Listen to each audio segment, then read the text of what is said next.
Pela graça, bondade e misericórdia de Deus, chego até você para mais um Falando ao Coração, o programa nosso de cada dia. Que a graça e a paz que vem de Cristo Jesus possam na sua vida contribuir para o seu bem-estar espiritual, emocional, físico, porque as bênçãos de Deus atuam na nossa vida em todas as áreas. Aquele que tem Cristo no coração tem a felicidade permanente consigo. E a Bíblia diz que a alegria do coração aformoseia o rosto. E nós precisamos desta forma irradiar sempre a paz perfeita de Cristo que está na nossa vida, que nos proporciona bem-estar diante do nosso próximo e diante de Deus. Eu quero, no programa de hoje, ministrar ao seu coração uma mensagem bíblica, quero fazer 2 orações, quero até responder perguntas. Eu tenho dito aqui, se você tem alguma dúvida, deseja receber um conselho sobre algum problema que você enfrenta na vida, passa um e-mail para mim, passa uma mensagem, ou através do WhatsApp, ou através de uma ligação, e vamos juntos vivendo a vida cristã, que ela é preciosa, ela é gloriosa, ela é maravilhosa. Aquilo que eu puder contribuir para que você seja mais feliz é o meu propósito, é o meu objetivo. É com esse propósito que eu faço o programa todos os dias. Quero ser bênção na sua vida. Quero contribuir para que você seja forte, feliz, abençoado e vitorioso. Você já adicionou no seu WhatsApp o Falando ao Coração? Faça isso. Eu quero mandar diariamente para você o link do programa, para que você possa, de onde estiver, assistir o seu programa de cada dia, o nosso programa de cada dia, o Falando ao Coração, pelo seu WhatsApp. É muito simples, vai lá na sua agenda de contatos, inclui lá Falando ao Coração, esse primeiro número que você vê aí na tela é o número do nosso WhatsApp, e aí você manda um alô para nós. Ao chegar o seu alô, o seu oi, a sua palavra aqui, nós vamos te adicionar de cá, e aí você passa a receber diariamente o link do programa. Quero convidar você para nesse domingo estar conosco aqui na Betel. 2 cultos de Santa Ceia, 10 da manhã, 7 da noite. Será um prazer receber você, sua família, para juntos vivermos momentos maravilhosos na presença de Deus. Venham todos. Deus tem bênçãos especiais na vida de cada um. Deus tem algo forte e maravilhoso para o seu coração aqui conosco na Betel. Eu quero neste instante ler com você o texto bíblico de hoje para estabelecermos logo de início o tema do programa, para que nós possamos pensar nesse tema durante o programa e no final, quando eu for orar no altar da intercessão, eu quero pedir a bênção de Deus sobre a sua vida, sobre a sua casa, sobre a sua família e também sobre as pessoas que você ama e quer vê-las abençoadas. Você pode ligar e colocar não só o seu nome, mas quantos nomes você quiser no altar da intercessão. Ou você manda uma mensagem pelo WhatsApp com estes nomes, ou você liga, meu pessoal atende a sua ligação e anota os nomes. E juntos, no final do programa, nós vamos orar e a bênção de Deus vai te alcançar. A glória de Deus vai manifestar na sua vida. O poder de Deus vai operar maravilhosamente no seu coração. Eu quero louvar a Deus pelas eleições presidenciais que recentemente nós chegamos ao final nessa campanha reída, essa campanha de muitos conflitos, de muitas dificuldades, mas o bom senso prevaleceu. Bolsonaro foi eleito e nós temos agora um presidente que tem dado mostras importantes de sua fé em Deus, de seu compromisso com Deus, e mais do que nunca nós precisamos de pessoas assim, por todo este Brasil, que possam dar espaço para que a igreja venha fazer o seu trabalho, o trabalho evangelístico, cada um cumprindo o seu papel, mas nós não queremos ser impedidos, nem tampouco queremos receber aí leis de mordaça para impedir a pregação do evangelho. E é isso que nós estamos querendo. Ao povo evangélico que juntou a sua força para apoiar e eleger Bolsonaro presidente da República, eu louvo a Deus por todos vocês, porque nós teremos, se Deus quiser, um Brasil melhor a partir do momento em que Deus tem seu espaço nesta nação, Deus é honrado nesta nação, Deus é louvado nesta nação, e a Bíblia diz, bem-aventurado a nação cujo Deus é o Senhor. Mais do que nunca, nós temos que implantar o reino de Deus neste Brasil, através da pregação do Evangelho. Cada programa evangélico na televisão, ou seja, no rádio, ou seja, algum espaço de jornal, ou seja, nos púlpitos das igrejas, ou seja, nos evangelismos feitos de casa em casa, porque é bíblico. Nós estamos levando Cristo aos corações e levando conserto para a humanidade. E é esse o propósito. Que o Brasil seja um país próspero, um país abençoado, um país vitorioso e volte a ser um celeiro de missionários enviados para o mundo afora. Porque através do brasileiro, Cristo poderá ser conhecido em muitos lugares que ainda não é conhecido, porque nós temos o entusiasmo de falar de Cristo e proclamar a sua mensagem. Estou feliz por morar neste país que eu tive o privilégio de nascer e aqui pretendo viver toda a minha vida. E que Deus seja louvado, que Deus seja honrado, que Deus seja glorificado em todas as coisas. Oremos por nossas autoridades, governos estaduais, municipais e o governo federal. Oremos pelas casas de lei, Congresso Nacional, Senado e Deputado e Câmara Federal, e também oremos pela Câmara Estadual, Assembleia Legislativa, câmaras municipais. Estejamos sempre colocando estas autoridades diante de Deus, por todos os poderes, poder judiciário, o poder executivo, legislativo, o poder militar, todo o poder instalado nesta nação, sabendo sempre que o Deus é o Senhor dos exércitos, o Senhor de todos os exércitos. Ele é o nosso eterno, precioso e glorioso patrocinador.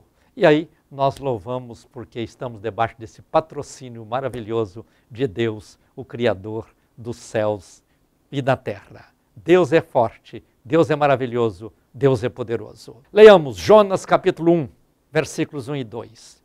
E veio a palavra do Senhor a Jonas, filho de Amitai, dizendo: levanta-te, vai à grande cidade de Nínive e clama contra ela, porque a sua malícia subiu até mim.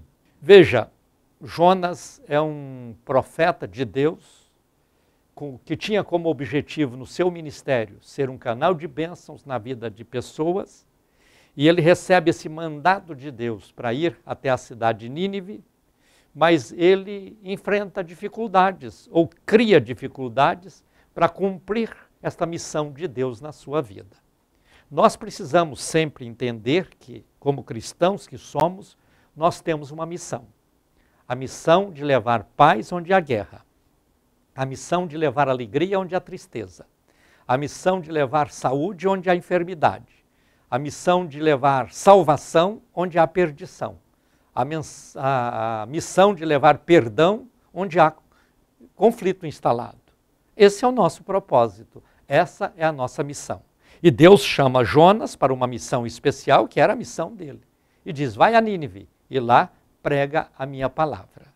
A cidade de Nínive vivia um tempo um tanto quanto conflituoso, porque havia uma verdadeira guerra civil instalada, e Nínive era conhecida como uma cidade que perseguia os profetas, que matava os profetas.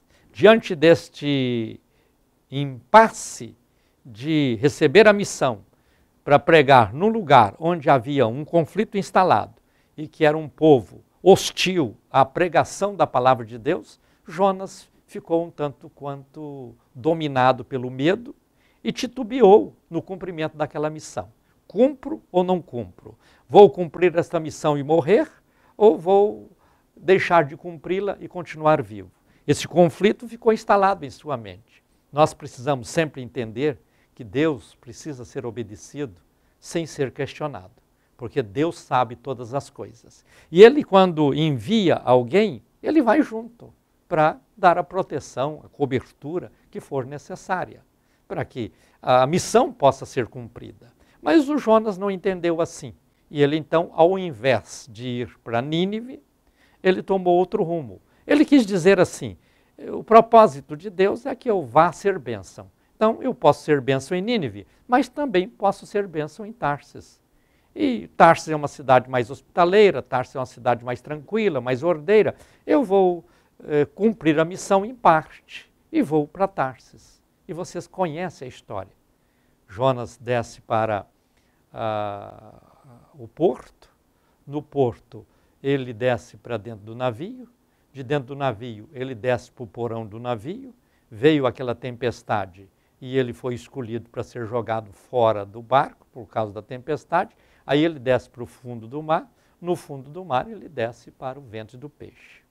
Aquele que afasta dos propósitos divinos entra numa rota decadente e vai cada dia se afundando mais por causa dessa desobediência. Mas ainda bem que o Jonas, lá no ventre do peixe, resolveu voltar atrás e disse: Senhor, se tu me tirares daqui, eu vou para Nínive. Vou enfrentar qualquer tipo de situação ou circunstância ou conflito ou perseguição que haja, mas eu quero ser fiel a ti, eu quero cumprir a tua palavra. O Jonas pagou um preço altíssimo, correu um seríssimo risco, mas ele se arrependeu a tempo.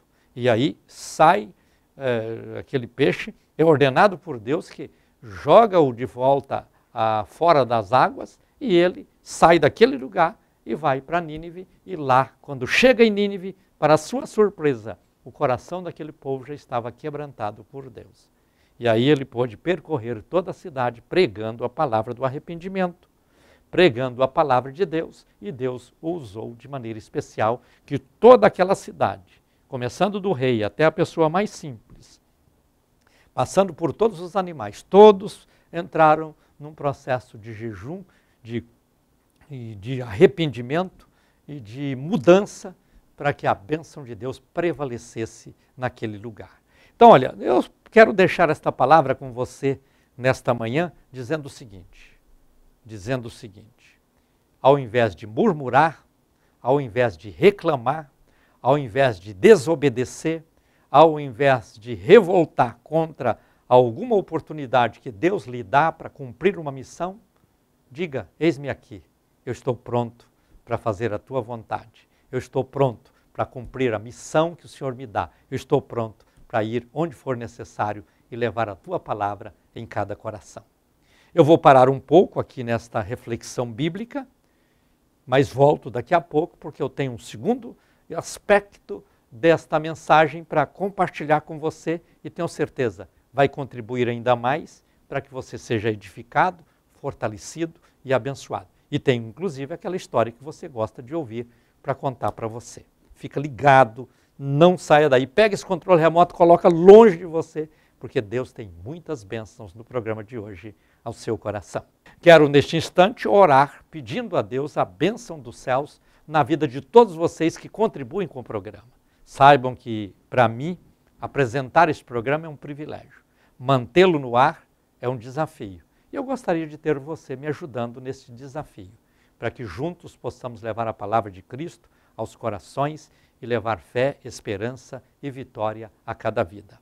Oremos juntos. Senhor, eu te dou graças por todas estas pessoas que contribuem com o programa, que me ajudam financeiramente a manter esse programa no ar. Peço, Senhor, que as tuas mãos estejam estendidas sobre todos eles e que haja recompensa, Pai, na vida de cada um, para que vivam um tempo de prosperidade, um tempo de saúde, um tempo de alegria, um tempo de muitas conquistas e vitórias. Abençoa, Senhor, a todos os evangelistas associados. São homens e mulheres que têm se levantado para dizer: nós queremos fazer parte desta obra, nós queremos ajudar na pregação do teu evangelho, nós queremos contribuir para que esta missão tão importante de levar Cristo aos corações possa ser cumprida. Pai, recompensa estes teus filhos, eu oro sempre no nome precioso de Jesus. Amém. Eu quero cumprimentar a nossa ouvinte tão querida, a nossa irmã Ananias. Irmã Ananias, é um privilégio tê-la fazendo parte desta obra do Falando ao Coração, tê-la aqui na Betel servindo a Deus conosco e juntos nós estamos aí marcados nesta caminhada para desfrutar de muitas bênçãos a cada dia. Um abraço ungido, irmã Ananias, a você, sua família, que Deus esteja abençoando a sua recuperação e que logo, logo esteja de volta aqui conosco para juntos fazermos esta obra com alegria. Eu tenho dito aqui no programa que eu estou pronto para responder as perguntas que vocês, porventura, tenham a fazer. Então, se você tem alguma pergunta, pode mandar por e-mail, pode mandar por mensagem, pelo WhatsApp, pode ser por telefone e, com prazer, eu vou procurar responder cada pergunta e ajudar vocês a conhecer melhor a Deus, o Evangelho, a Bíblia, as nuances da vida e em qualquer área. Eu sou economista, posso até responder palavras, ou seja, perguntas nesta área. Sou bacharel em Direito, tenho algum conhecimento também nesta área. Sou jornalista, tenho também algum tipo de conhecimento nesta área. E sou pastor há muitos anos e tenho vivido uma vida cristã. Sou casado, sou pai de 5 filhos e então tenho uma certa experiência. Eu gosto de compartilhar as minhas pequenas experiências, mas que podem ser de grande valia na vida de cada um. Então, eu espero você. Eu tenho aqui comigo uma pergunta que veio por e-mail de um nosso telespectador, ele não disse o nome, e aqui no e-mail dele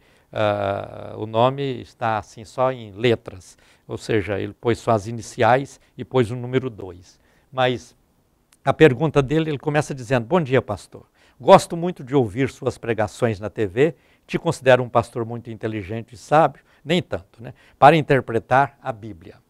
E gostaria de fazer uma pergunta. Já perguntei vários pastores e já consultei muitos sites, mas até agora não consegui uma resposta. A resposta exata. A pergunta, diz ele, é a seguinte: quantos quilos pesava a cruz que Jesus Cristo carregava? Muito obrigado. Eu sei que você faz uma pergunta que você nunca vai encontrar a resposta exata. Vou repetir. Esta é uma pergunta que você nunca vai encontrar a resposta exata. Pensa comigo. A cruz era de madeira. Eram 2 vigas que nós não sabemos estipular qual a espessura delas. Qual o tipo de madeira que foi usado para fazer aquela cruz. Então, não há como fazer assim uma avaliação de peso daquela cruz. Mas uma coisa é certa, ela era pesada, muito pesada. Pesada a ponto de Jesus não suportar o peso, e eles chamaram um lenhador. Veja que o lenhador é uma pessoa que trabalha tirando lenha, trabalha com madeira, é uma pessoa mais robusta. Um fraco não consegue usar o machado, uma ferramenta pesada como é, para ser um lenhador. Então chamaram um homem que era um lenhador porque ele era forte. E ele pegou a cruz só a parte de trás da cruz. Não pegou a cruz no lado mais pesado, porque o lado mais pesado, onde as 2 hastes se encontravam, estavam sobre os ombros de Jesus. Então alguém diz, olha, a cruz devia ter 50 quilos. Outros dizem, deve ter uns 60 quilos. Alguns chegam a avaliar num peso maior, dizendo que poderia ter 120 quilos, 130 quilos, e alguém chega até a falar em 150 quilos. Eu não vou aqui dizer para você que pesava tantos quilos, porque isso seria simplesmente um palpite ou coisa parecida. Mas eu posso dizer que era uma cruz pesada.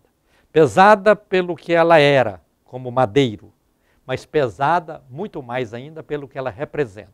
Porque Jesus foi naquela cruz e carregou aquela cruz e ali estavam fixados ou pregados os nossos pecados, o pecado de toda a humanidade. Então era algo grande. Mas eu posso dizer para você alguma coisa em relação a esta cruz. Ela não era ela era tão alta era essa cruz porque ela alcançava o céu.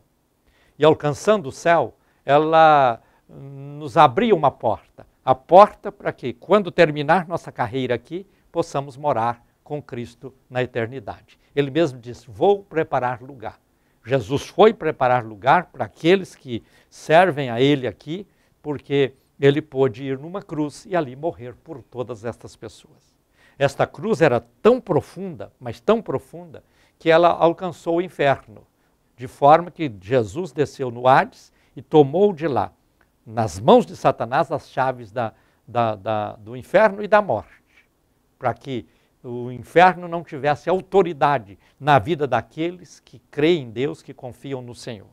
Então, quem elege Cristo como seu Salvador, quem toma o caminho perfeito, que é o caminho da salvação, esse está firmado nesta cruz preciosa que foi lá no inferno para dizer, está decretado o fim do poder de Satanás sobre aqueles que servem a Deus, sobre aqueles que andam com Cristo. Então ela era tão alta que foi ao céu, tão funda, tão profunda que foi ao inferno e proporcionou esta vitória. Então veja que a cruz de Cristo era uma cruz muito grande. Mas esta cruz também era tão importante porque na sua haste lateral ela pôde alcançar toda a humanidade. Aqueles que morreram antes de Cristo esperando por ele foram alcançados por ele. E aqueles que viveriam depois dele seriam também alcançados por ele. Por isso o evangelho prospera, o evangelho cresce, o evangelho alcança pessoas de todos os lugares, de todas as pessoas, porque Jesus morreu nesta cruz para que pudesse assim nos dar o direito da vida eterna. Espero ter ajudado você na sua dúvida, mas infelizmente eu não posso aqui avaliar ou fazer uma resposta exata para dizer a cruz de Jesus pesava tanto, porque não consta que alguém tenha pesado aquela cruz naquela época. Então, se o registro não foi feito lá no início, como nós vamos fazer qualquer tipo de avaliação hoje para dizer a resposta exata seria essa? Mas ela tem um grande significado, o significado que nos indica que Cristo morreu na cruz por nós, por mim e por você. Voltemos ao texto bíblico de hoje, leiamos juntos outra vez, Jonas capítulo 1, versículos 1 e 11. E veio a palavra do Senhor a Jonas, filho de Amitai, dizendo, levanta-te, vai à grande cidade de Nínive e clama contra ela, porque a sua malícia subiu até mim. A maldade humana, ela precisa ser trabalhada para ser vencida, para ser diminuída. Nós temos que ter mecanismos para isso. Nós precisamos de usar estes mecanismos existentes para isso. Cada pessoa precisa trazer para dentro de si algo que possa contribuir para que ele deixe de ser mal e passe a ser uma pessoa do bem. É sempre importante nós entendermos que ninguém nasce mal. Ninguém nasce mal. Mas no seu desenvolvimento, no transcorrer da sua vida, dependendo muito do lar que foi formado, do meio que vive, ele vai agregando ou bem ou mal na sua vida. E aqueles que agregam o mal na sua essência e vivem praticando, infelizmente têm trazido grandes prejuízos e grandes dores às pessoas. E muitas vezes as pessoas vivem murmurando, reclamando por causa disso. Nós precisamos de ter um coração sensível para a bênção de Deus vir até nós e sermos obedientes à sua palavra e cumprirmos um propósito. É importante nós observarmos esses detalhes da vida para não sermos um agente do mal, mas só um agente do bem. Conta-se que uma pessoa vivia sempre a murmurar. Ele era dono de uma padaria e ali ele reclamava de tudo e reclamava de todos. Reclamava de governo, reclamava dos empregados, reclamava dos fregueses, reclamava dos maus pagadores, reclamava daqueles que reclamavam contra o seu produto, ele vivia reclamando. Um dia, Coelho Neto, um grande poeta brasileiro, foi à padaria, como sempre, era vizinho, foi lá e pediu alguns pães. Quando ele pediu aqueles pães, aquele dono da padaria disse, senhor Coelho Neto, o senhor é um poeta, eu estou querendo vender aquele sítio que eu possuo, o senhor já conhece, e estou precisando vendê-lo, estou cansado de tantos problemas que ele me dá e gostaria que o senhor redigisse um anúncio para mim. Imediatamente, Coelho Neto pediu um lápis, uma folha de papel e redigiu o anúncio e entregou para ele. E foi embora. Quando aquele dono da padaria leu o anúncio, ele descobriu que ele não tinha um problema, ele tinha um tesouro. No anúncio dizia, vende-se um sítio onde as águas marejantes estão escorrendo por todo ele, onde a sombra das árvores proporciona momentos de grande refrigério, onde uma rede instalada na varanda faz com que possamos tirar um bom momento de sono, onde os pássaros gorjeiam pelas suas árvores, onde o verde é a exuberância daquele lugar, e ele foi descrevendo aquele sítio em tudo que ele tinha de bonito e de bom. Passado um tempo, Coelho Neto volta à padaria e pergunta àquele homem, escuta, e aí, vendeu o sítio? Ele diz, de forma alguma. Depois que eu li aquele anúncio que você escreveu sobre o sítio, eu pensei, eu não tenho uma caixa de problemas, eu tenho um tesouro e não vou vendê-lo nunca. E assim, aquele anúncio redigido por um poeta fez com que ele mudasse de opinião e mudasse da sua maneira de ver as coisas.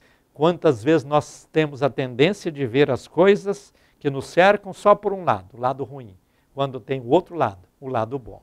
E nós precisamos de alimentar o lado bom e deixar o lado ruim passar fome, para que ele possa ser vencido e nós possamos ter no coração somente bons sentimentos, porque esse é o propósito de Deus na nossa vida.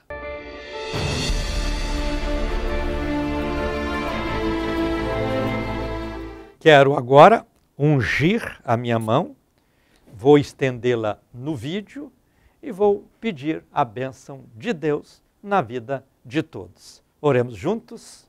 Santo, eterno, glorioso e poderoso Deus. Deus de Jonas, Deus de Abraão, Deus de Isaque, Deus de Jacó, Deus de Paulo, Deus de Pedro, Deus de Maria, Deus de Ana, Deus de tantos homens e mulheres que na história dedicaram suas vidas a Ti e foram poderosamente usados pelo Senhor nesta vida. Obrigado pelas Tuas ricas e preciosas bênçãos disponíveis aos corações de todos aqueles que Te buscam. Nós queremos, Pai, nesta hora, diante deste altar, apresentando estas pessoas ao Senhor, rogar que as Tuas mãos estejam estendidas para tirar dos corações toda dor, toda mágoa, toda tristeza, toda ansiedade, toda angústia e colocar nos corações a paz perfeita que vem do Senhor. Pai, no nome de Jesus eu ministro cura para quem está enfermo, alegria para quem está triste, força para quem está fraco, paz para quem está em conflito, vitória para quem está na derrota, sucesso para quem está no fracasso. Alcança, Senhor, todas essas pessoas onde elas estão agora e faça com que elas sejam mudadas por dentro e por fora e que possam ver as coisas com olhos diferentes e ver tudo de bom que o Senhor tem preparado para cada um.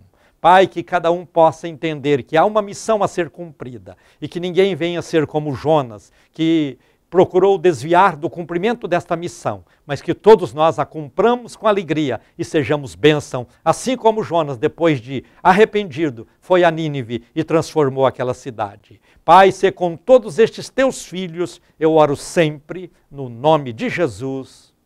Amém. Estamos chegando ao final do Falando ao Coração de hoje. Quero agradecer a todos pela honrosa sintonia. Se Deus nos permitir, nos encontraremos no próximo programa. Fica com Deus, receba meu abraço ungido, tenha o melhor de Deus na vida de vocês acontecendo. Deus os abençoe ricamente e digam comigo, a vitória é nossa pelo sangue de Jesus.